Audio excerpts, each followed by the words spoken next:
Hi YouTube, it's Kathy and this is my weekly entertainment wrap-up for April 13th through 19th. This week I read one book, I watched two shows, I DNF'd one audiobook, and I listened to one audiobook.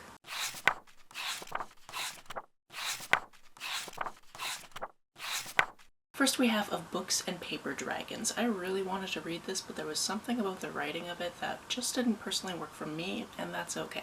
This is set in a world other than our own, and it's set in this city where a dragon oversees the entire city, kind of made the entire city, and people live in it and work in it and that type of thing. Except of course the monetary system is different than the monetary system we're used to, and the other two characters in this, because we primarily follow these three characters: one, the dragon; two, an orc; and three, a creature that's completely made out of stone. I'm sure I was told what this type of creature is called, but I honestly don't remember. Essentially, the orc is basically my age and decides to finally retire from scavenging, which is something they were doing where they were going out in the desert and bringing back things for the dragon's horde, and now they want to open a bookshop. The rock creature character has been working as a tattooist, but doesn't really like being super front-facing anymore just because it's a very chatty thing to be doing and they don't like to do that all of the time. And they decide they're going to apprentice with this orc while they're setting up the bookstore. And then also the dragon gets involved. I picked this up for Disability Readathon. It also has ACE rep, so it ticked off all those boxes, but there were certain things about the writing that I was just like, couldn't we have just written this better?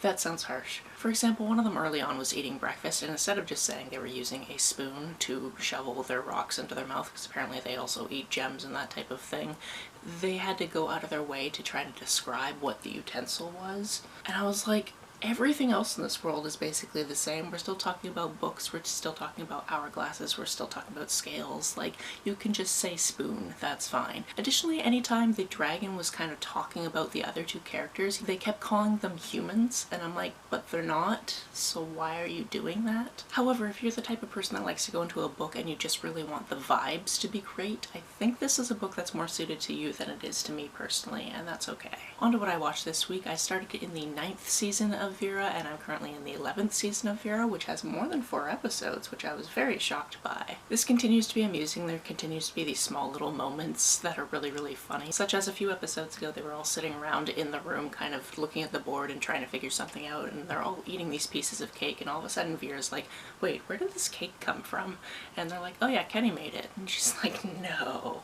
Wait, what, really? And he's like, yeah. And it's little moments like that that you're just like, this is wonderful. It's also really fun to see how people's looks change throughout the years. I think in the 9th season I noticed that Mark's hair was kind of thinning, and by this season he is bald. The other thing I watched this week is something you can only watch, I believe, on Nebula, and it's the first episode of Abolish Everything.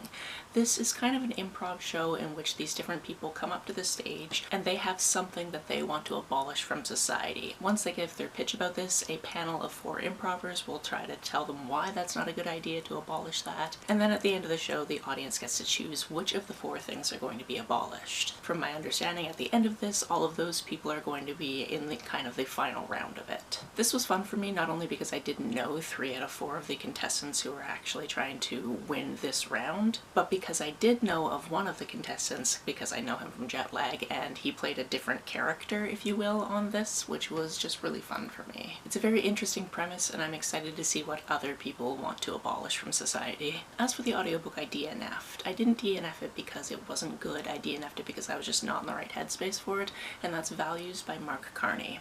Now, I actually put a hold on this book when I saw Carney talking to Jon Stewart before he announced that he was going to try to become the next Liberal leader of Canada, which means that he is currently actually the Prime Minister because our previous leader stepped down. However, not tomorrow, but the Monday after that, we are having a federal election, and I really hope that he stays as our Prime Minister, because a certain dude with an alliterative name is really terrifying, actually, and is basically trying to be the Mabel version of MAGA, and I don't want that. In any case, this book is all about economics, which is not something I know too much about, but kind of want to know more about, and as I started listening to it, I was like, there is a lot of really good information in here. Really also enjoy and understand, because I read the first little bit of this book, the title of this, which is Value, open bracket, S, end bracket, so it's both about value and values, and the juxtaposition between those two things, and I do find that fascinating. However, I was just not at the right time to actually listen to this very dense economic textbook, which does have some personal touches to it, both in the narrative of it and the fact that Carney is actually narrating the audiobook.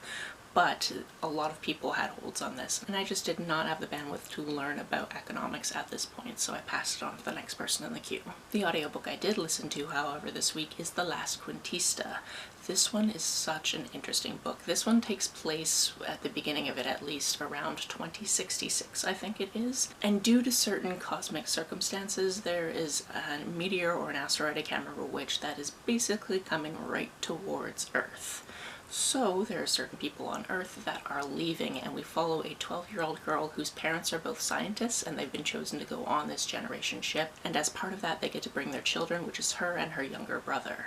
They've had to fudge some details because Petra, our main character, has an eye condition, which is definitely not something the elites wanted to bring to their new civilization, but they're keeping it on the hush-hush so she doesn't get left behind. What's going to be happening is there's more than one ship, and the people that they want to restart civilization are going into stasis, and there are other people who are basically called the Watchers, and they're going to be watching them. And there's going to be generations of this before they get to the planet they're hoping to inhabit. While these people are in stasis, they're getting these neural uploads, so they'll actually know everything about certain fields. So, for example, our main character is going to get both of her parents' fields, which is basically geology and botany, kind of implanted into her brain, so when she wakes up she'll have all of that similar type of knowledge. But she's also supposed to have an elective in storytelling, and just as she's like getting into the pod, it's basically told to her that that's not going to be a thing that's going to happen, which sucks because she's not really interested in the sciences. She's interested in being a storyteller, like her grandmother. However, this plan doesn't go exactly as it's supposed to, and then she finds herself in a position where she is trying to fight off basically a cult. Needless to say, I very much enjoyed this one. It's all about storytelling, the power of storytelling. There's a magic librarian type of character at some point, which is just chef's kiss to me. And I don't want to tell you any more than that, but there were definitely moments where I was just like, oh no, this part is happening, oh no, this, and like it's a really hard book, but also like a really important book. And I think the book also makes the point somewhere in the narrative that going through hard things and have stories that have hard things in them is actually important. So this was just masterfully well done, and I very much enjoyed it. That's it for this week. If you've read, watched, or listened to any of these, let me know about it down in the comments below. On the way down to the comments, if you hit that subscribe button, that would be very nice of you. If you don't feel like leaving a comment but want to make sure that I know you were here, just leave me an emoji or a smiley face if you happen to be on your keyboard.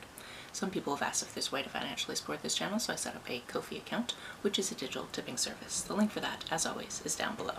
You can like and share this as you see fit, and I will see you very soon. Bye!